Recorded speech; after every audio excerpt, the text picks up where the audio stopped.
Okay, so who wants to go first? I can go So, first. okay. Okay. So I think I gave us 3 points to cover, and the first one was a brief overview of our presentation that we did last week. So I was paired up with April Bushman, and we went over safety within the home. So we covered anything from your stove top that's really hot to chemicals to medicines that child can get a hold of, and we pretty much just did a walkthrough of your home. So we covered, we like for each slide we did look up, are your bookcases secured so they won't topple over? Are your medicines locked up in a high cabinet? Are your cleaning supplies locked up in the high cabinet? And then look down, are your stairs kind of locked by a baby gate? Um, are your lower drawers and lower cabinets in your kitchen and closets and bedrooms, do they hold anything dangerous? And then we did look around, so are there any sharp corners on your staircases or on your coffee tables that the child can hit their head on and hurt themselves? Are the little knobs on your stove, are the children going to play with them and turn your stove on? Are there door handle locks on your door? That type of thing. And then we just went over, in case of emergency, what to do, who to call, what type of plan you should have. And yeah, so that was pretty much our presentation. And then for my topic that I chose tantrums. I said excessive tantrums, but I think that was the wrong word. I think abnormal is more the word I should have chose to go for that. And I found an article online that described tantrums as abnormal tantrums as tantrums past 5 years old, lasting longer than 15 minutes or more than 5 times a day, are abnormal. If the child damages himself, other people, or property, if it causes sleep disorders, prolonged aggression, negative behaviors between tantrums, or tantrums at school, then it is also normal. And then it said that 5 to 20% of children have severe temper tantrums. And I don't want to paint them out to be as this big bad thing because they're normal. Every child has them. They're to be expected. It's just when they become life altering or just get in the way that they become bad and they need to be fixed. So the main intervention was just not to reward bad behavior. So kind of an obvious example is that if your 3-year-old throws a temper tantrum because you didn't give them the popsicle that's when they wanted it and you just give in and give them the popsicle, then they know that by throwing a temper tantrum they can get what they want. So I think most parents know they're kind of rewarding bad behavior when they do that, but ways that I actually found another article by Dr. Phil of all people um, about temper tantrums, and he said to learn how to speak toddlerese. So short phrases, tons of repetition, passionate tone of voice, and lots of exaggerated facial expressions um, is what can help you explain to your toddler that you understand why they're upset. And then to use a fast food rule, which is always repeat back his order, so what the child wants, before you tell him your price, what you want. So toddlers who are in the middle of a meltdown are incapable of hearing our message, our reasons, reassurance, distractions, or warnings until they're sure that we understand and respect their message. So when your toddler is upset, before you mention your ideas, take a minute to sincerely describe what he is doing and how you think he feels.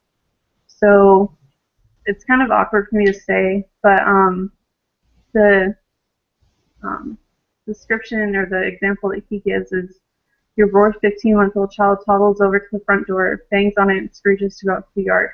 Whether you intend to go out or not, the first thing you should do is reflect his message by energetically and lovingly saying, out, out, out. You say, Mommy, go, go, go, Mommy, go. Once your son comes down a little, you can go out with him or offer some options or distraction.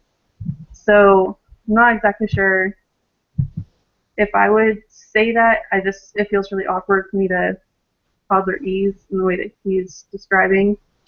But I think basically it's just to get down their level and just let them understand that you know how they're feeling and why they're feeling that way. And once they do that, they're able to calm down, and then you're able to either explain why you can't let them have that or why that's not right, and then provide a distraction. So instead of going outside, maybe you can stay inside and color. So I think that's pretty much what I got for tantrums. And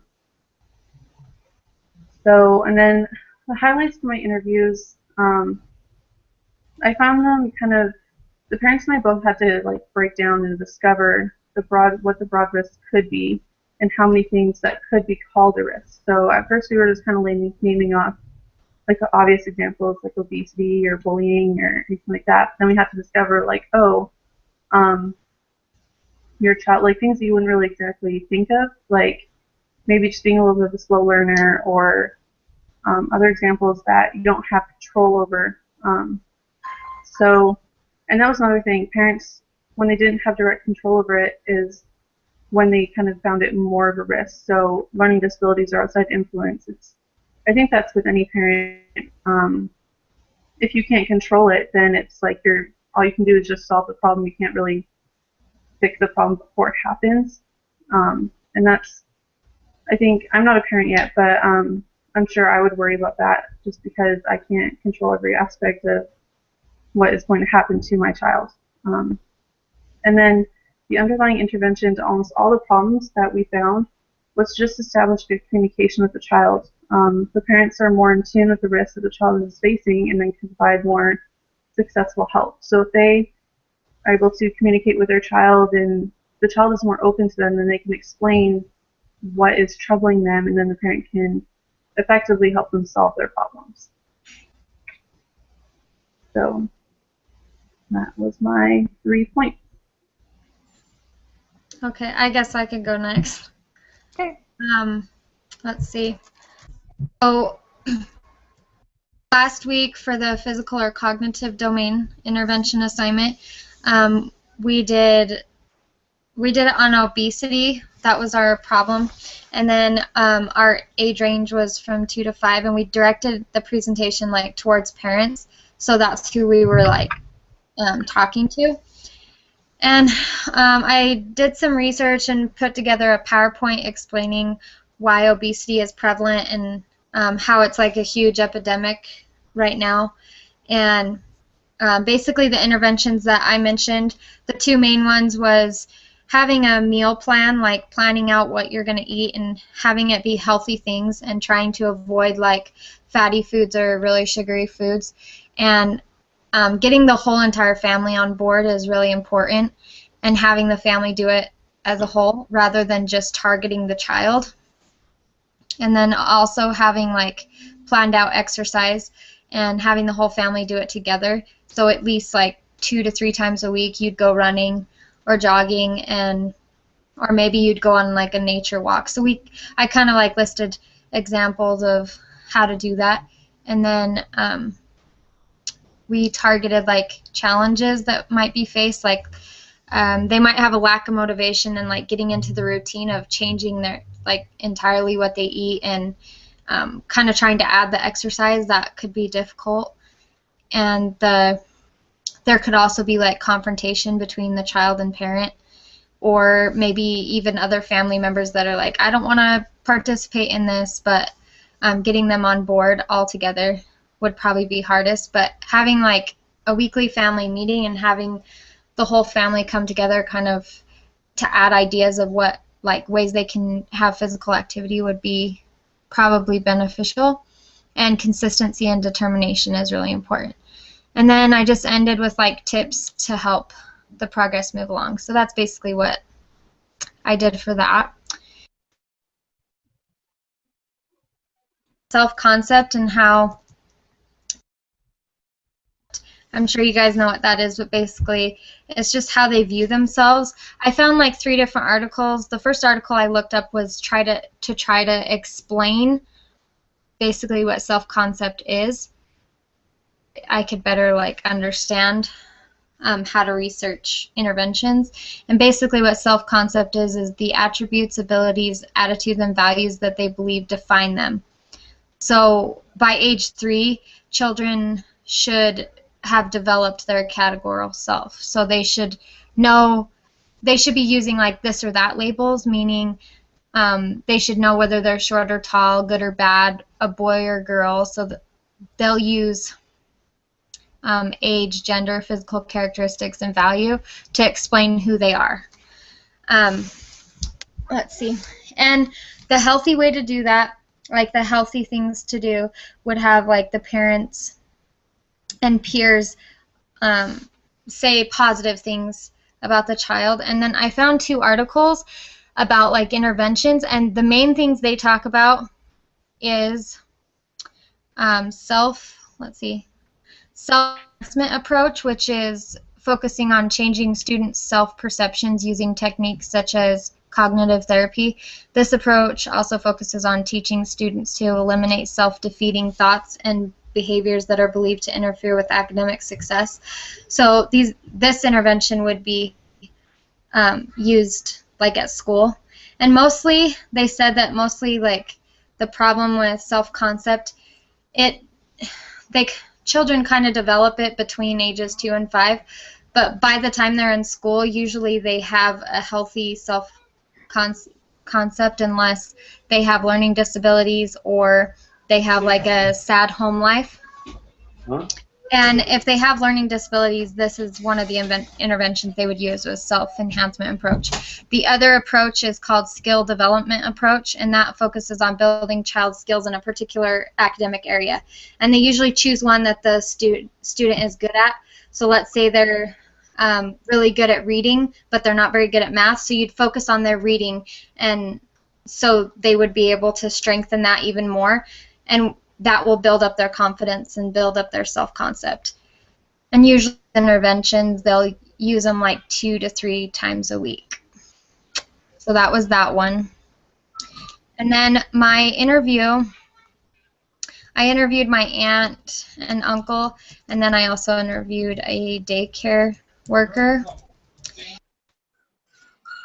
Talked about, they have a son who has dopamine deficiency. So he's the same age as my son. He's 4, but he can't talk yet, and he's not like potty trained, and he has a trach and a feeding tube because of the dopamine deficiency. I don't know if you guys are familiar with that, but basically he doesn't have concept. He doesn't know. He's not good with like personal space. And then he's not good with dealing with his emotions. So they talked about a lot about that and how it affects him cognitively, physically, and social and emotionally. And they just said their child, like and knowing their limits is very important. So parents and teachers should know like limits of the children, and they should be able to push them enough to where they actually work and improve and progress, because otherwise their development isn't going to meet what they would like them to, and they're not going to reach any goals. And so they also talked about how the parent is probably the most responsible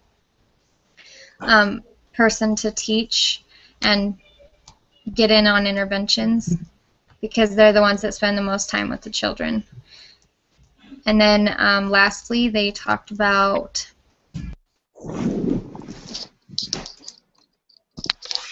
any like disabilities of any kind.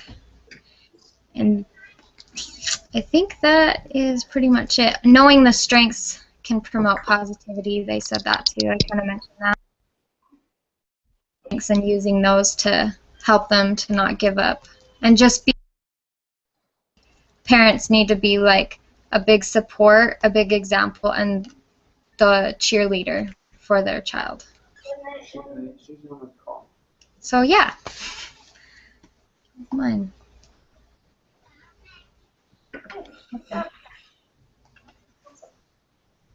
Okay.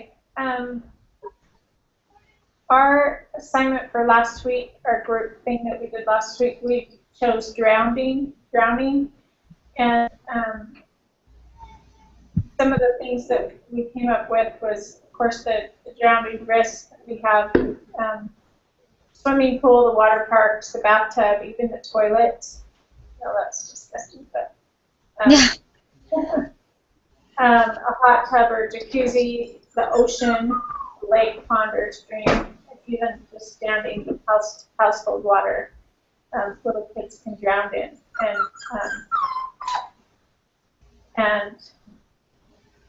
And then there's also like the non-fatal immersion injuries, the brain damage that happens for the lack of oxygen. And then another thing is secondary drowning, where they seem to be fine, but they actually drown because they have so much fluid in their lungs that people don't realize that that's the case until it's too late. So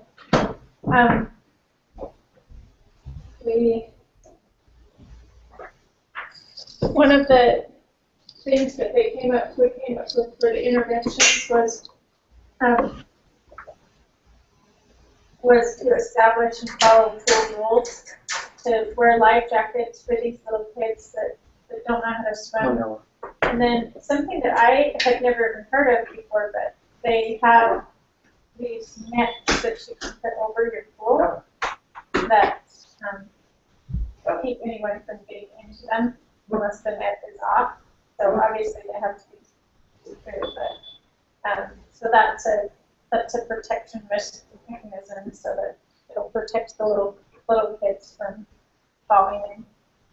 Also alarms for the pools.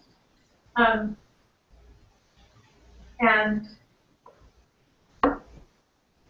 one of our group leaders our group members, he was actually a lifeguard, and so he put together this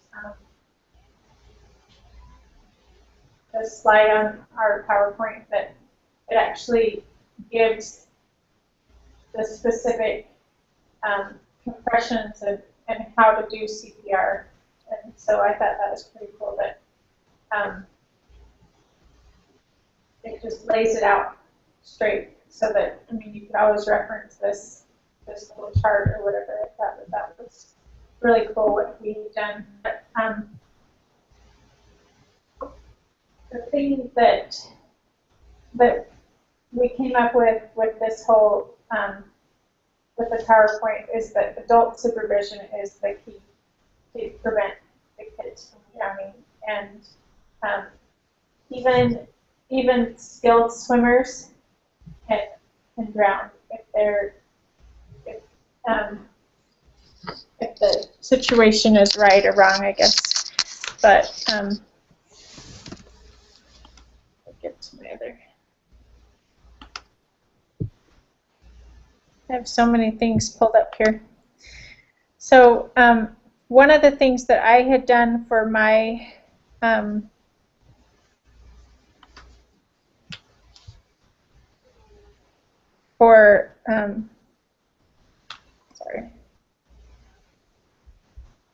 well, the thing that I was doing for tonight was the death in the family, and I chose to do that one under the social emotional, and basically I wasn't quite sure if that really fit into this or if it was more cognitive, but as I've read these articles, I really do think that it's more social emotional.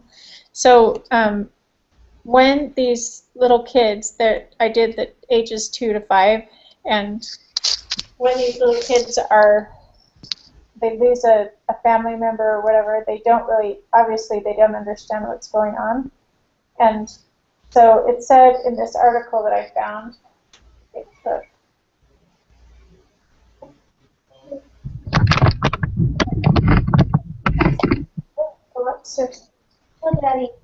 okay, so it said that the children, obviously this goes along with everyone, but common reactions to death are anger, guilt, depression, isolation, avoidance, and emotional insulation from the loss.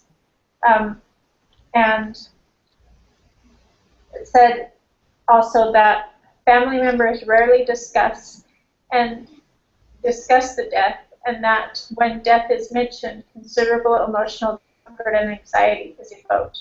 For these and other reasons, children seem to learn early that death is a topic not to be openly discussed. And so, one of the things that I had mentioned in my slide or my table was that children need to learn how to communicate their feelings, learn how to communicate their what it is that they are understanding or not understanding about the death. And these are the. I'll take your. Just go upstairs. It says in this article, it says results indicate that children who participate more fully in the family's death-related experience have greater conceptual understanding of death. So meaning that when the parents or whoever the adult is in the situation where they are more open with their children, then their children fare better. So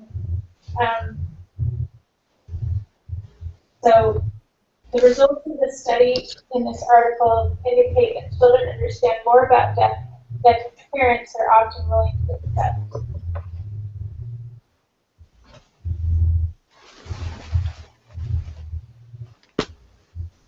And it said that in order to help children through a death-related experience, it may be helpful to consider the following. Open communication between parents and children can positively influence a child's understanding of death and can provide emotional support for family members. Speaking in simple, non-technical language may help reduce the confusion.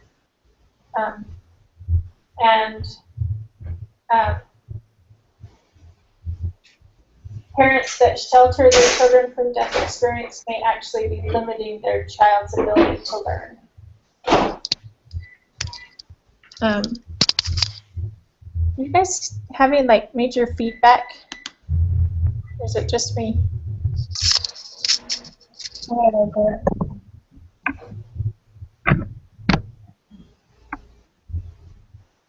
Okay, cool. Okay, and then the decision regarding whether a child participates in a death experience should take into consideration a number of family and child factors. So the events surrounding the death, like an experience of suicide, a child probably won't be able to really understand the concepts of that until they're older. And so it's best to be generic with that type of stuff. But obviously, if somebody gets sick, like with cancer or something, then the child probably would be able to.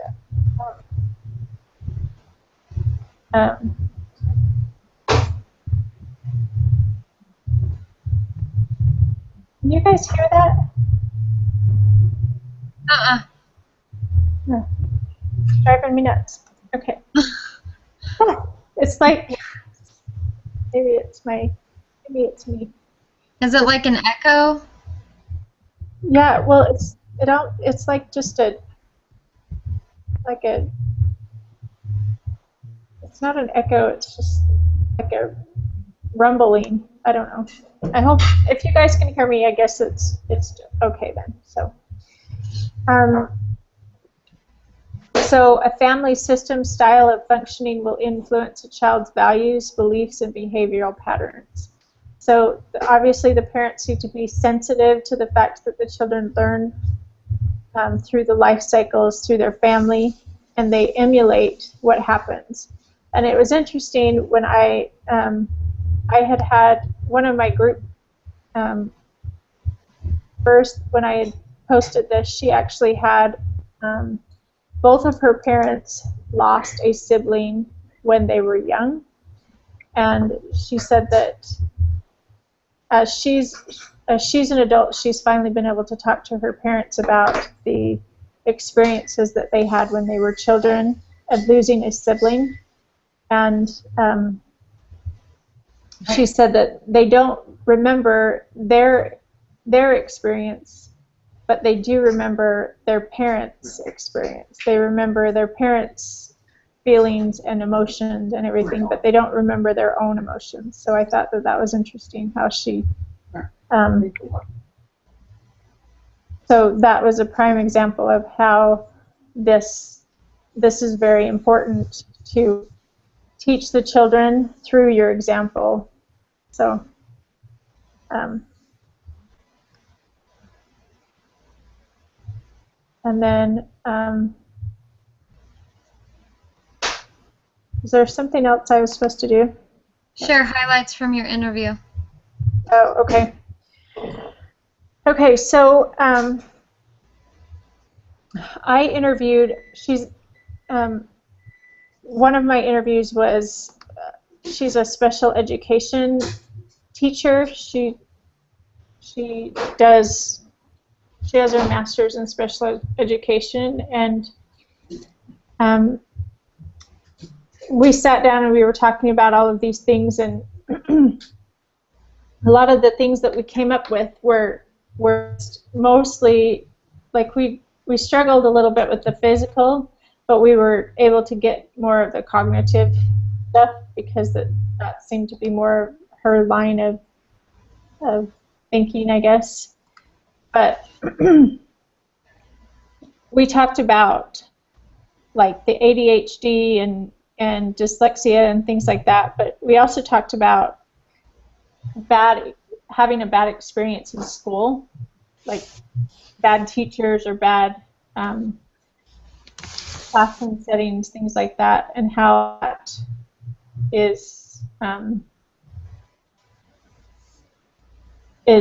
it can make or break the students' experiences in school. And we were talking about this, and it reminded me of my son in his kindergarten.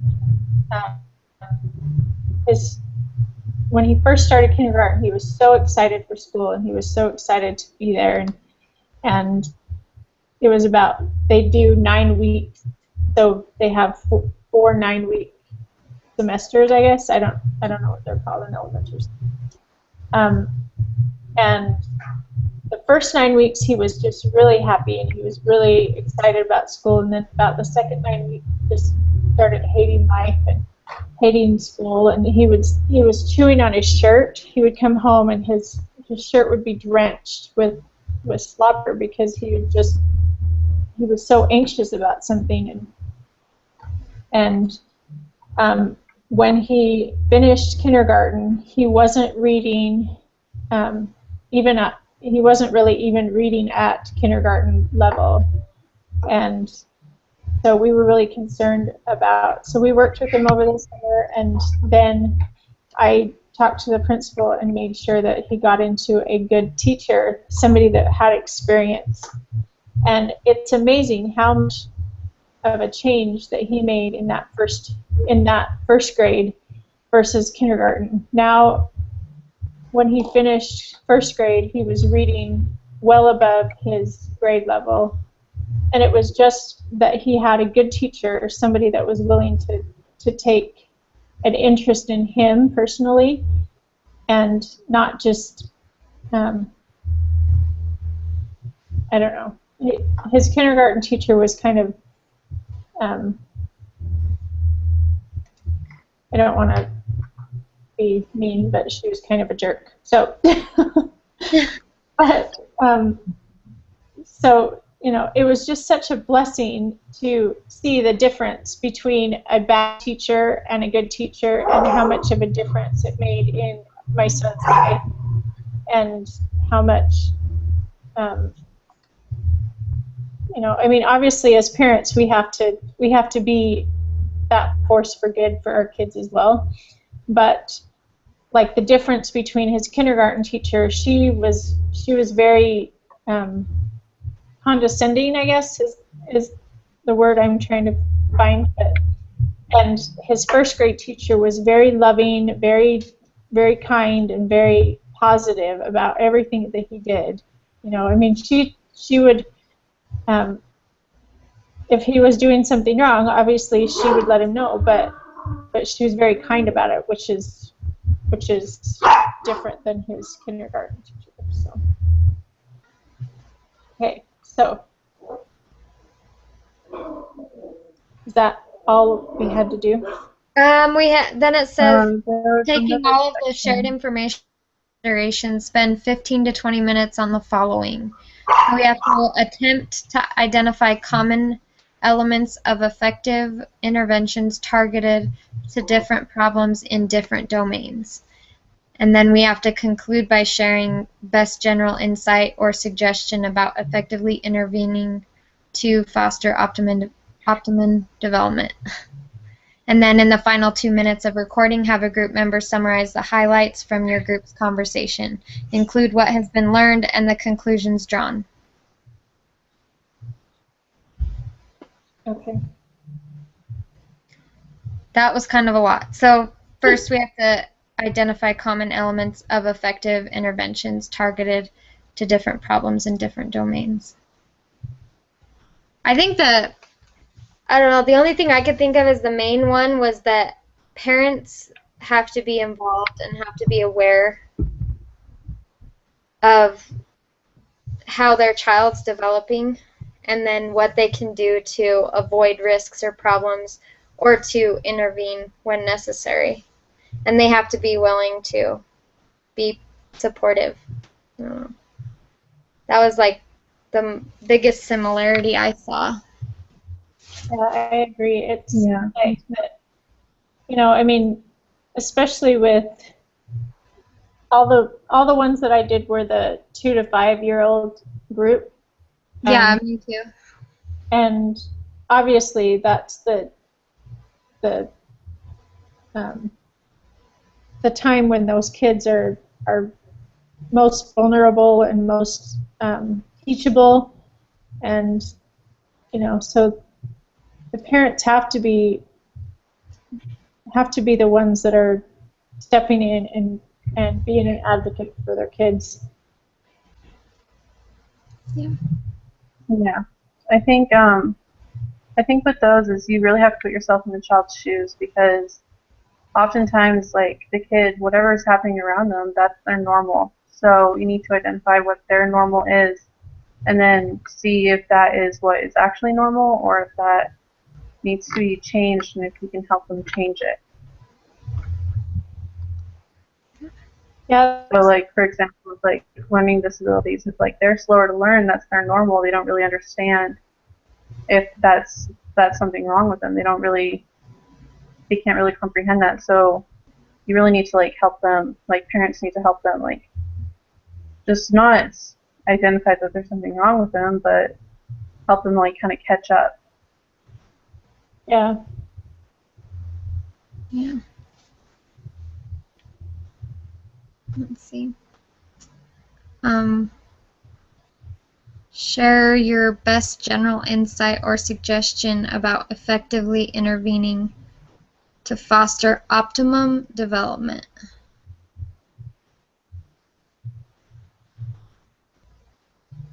I think that's kind of like what we were just talking about, just being Yeah. involved with your child's life and, like, having good communication with them. Yeah. I think a big thing is that parents need to be, I mean, this is easier said than done, me being a parent, is you have to be an example and realize that, especially from ages 2 to 5, they are watching and listening to everything you do and say as a parent, and so they're going to copy you. And if they're struggling in any way and you're trying to do an intervention of some kind or trying to protect them, whether it's physical development or whatever, you need to be an example. Like, being an example is huge, and watching what you do and say and being positive and supportive and loving and respectful. I think those are the major things. That I think would create optimum development for children. Just having that positive, optimistic environment when it comes to their parents, who are their biggest fans, I guess, biggest influences. I agree. And it's kind of overwhelming, actually, Yeah, it is.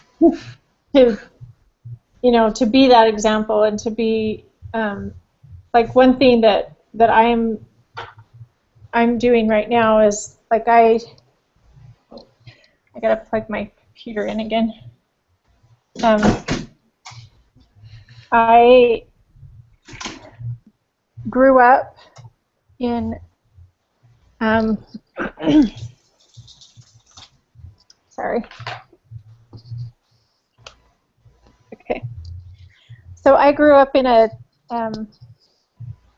alcoholic home, I guess, and with that, it wasn't a very positive experience, and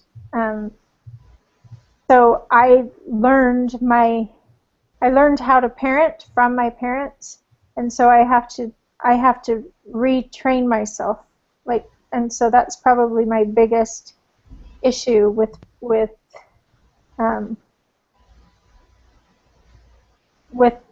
this that we've been talking about, is because it's so overwhelming to know that, okay, I've got to break this cycle. I've got to be kind to my children, and you know, I've got to relearn all of these things that I didn't get when I was a kid, you know, and so it's kind of it's very overwhelming, and it's hard. I mean, it's probably the hardest thing I've ever had to do, is to be a mom, but it's very, I obviously wouldn't trade them for anything, but I mean, it's very overwhelming at times to think that I'm their example, and I'm not a very good example at that, you know. I know how you feel. I came from like an inactive family, and my my home was very like not non-affectionate, and very what's the word?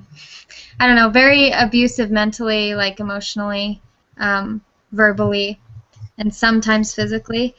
And so I don't know how, I mean, that's who you learn from, is your parents. And so as a parent, I want to be active in the church, and am, and I try to use like church standards to raise my kids. It's so hard for me to be kind and watch my tongue, like not get overly mad at them in an instant, because they're toddlers and they get into stuff all the time. And so it's just, I understand where you're coming from, is it's not only hard to be a mother and a parent, but it's hard to add on to that, to know that you didn't have that positive example growing up, and so it puts more pressure on you to have to retrain yourself. Mm-hmm. Yeah. I think my experience growing up was a lot like Sierra's, I think. And something that my mom actually said to me, she's kind of like battled depression.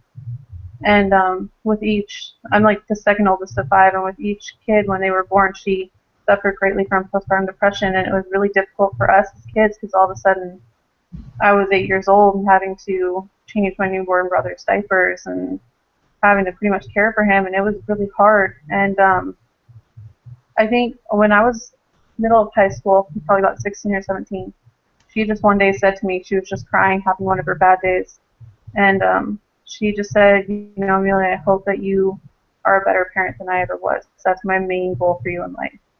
And I think that really struck me, is like, with each generation, even if you were raised in like a great home, you should always want to like change the bad and be that transitional character and create a better home for your children. I think that's just the greatest thing you can do for your family. Yeah. That's true.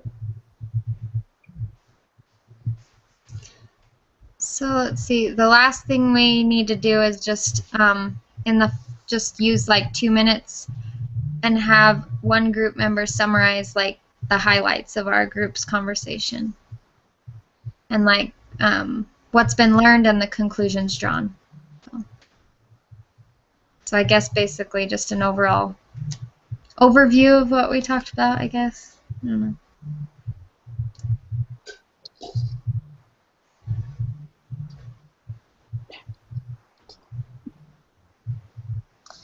Okay, so I guess I can try and sum it up. I think that probably like we were saying, that the biggest thing for intervention with these situations and these risks is to have the parents involved, and the parents being proactive for the child, being there and learning and getting themselves educated for the risks, knowing what the signs and the symptoms are, and knowing how they can best help their children.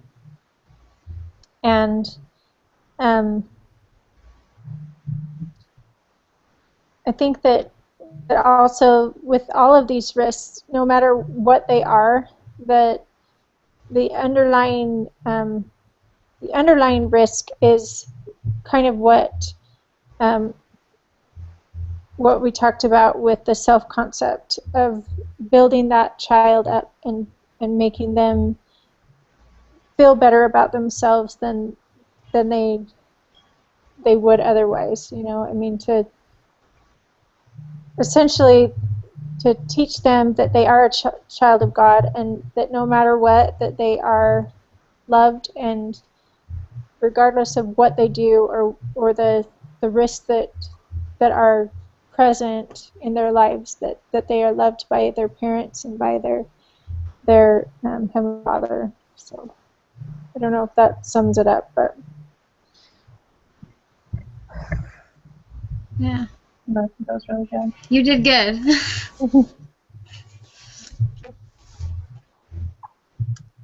okay. So was there anything else that we had to do? I don't think so. I think we just all have to do our own reflection of what we discussed, Okay. and then evaluate each other, and I think we're done. Okay. Good. Awesome. Thanks, you guys. And we have to post the link for this in the Yeah, discussion board. I'll post that.